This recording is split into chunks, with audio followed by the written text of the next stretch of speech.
Okay, so welcome to video 2 of order of our operations. If you haven't watched video 1, that's your choice. It was pretty simple. Today we're going to work on order of operations with both multiplication and division and addition and subtraction right away. So if I have a problem like 5 plus 2 times 10 minus 10 divided by 2. We're only paying attention to multiplication, division, addition, and subtraction. According to this list, PEMDAS, first we should do parentheses. There are no parentheses in this problem, and there won't be in this video. Next, we should look for, we're not going to worry about exponents until we get to maybe video 3 or video 4. Multiplication or division, whichever one comes first. Very important. That's why I have this arrow down here. Multiplication is not above division. Division is not above multiplication. They're on the same level, level 2. So which one comes first, the multiplication or the division? The multiplication comes first. That's the one we're going to do. 2 times 10 is 20. Very important that when you first start order of operations that you copy everything else down. You only used 2 times 10. You didn't use this plus, you didn't use this minus, and you didn't use anything to the left or to the right.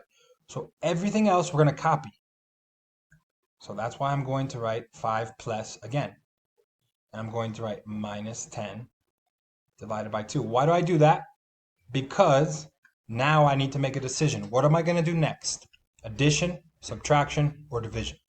Looking at my list, PEMDAS, which one should I do first? Addition, subtraction, or division? Division is correct. So next we do 10 divided by 2. 10 divided by 2 is 5. Everything else we copy. We didn't use this minus. We didn't use this 20. We didn't use this plus or this 5. Now, addition or subtraction first. As you see this arrow, addition and subtraction are not on a different level. Addition and subtraction are the same type of operation. They're just inverse operations. Which one do you do first? Whichever one comes first. 5 plus 20 is the problem that you see first, so we do that. Then we copy the rest, which is only minus 5. Then we have our final answer, which is 20. Okay, we're going to stop there, and I'm going to give you one problem and the answer to have you try by yourself.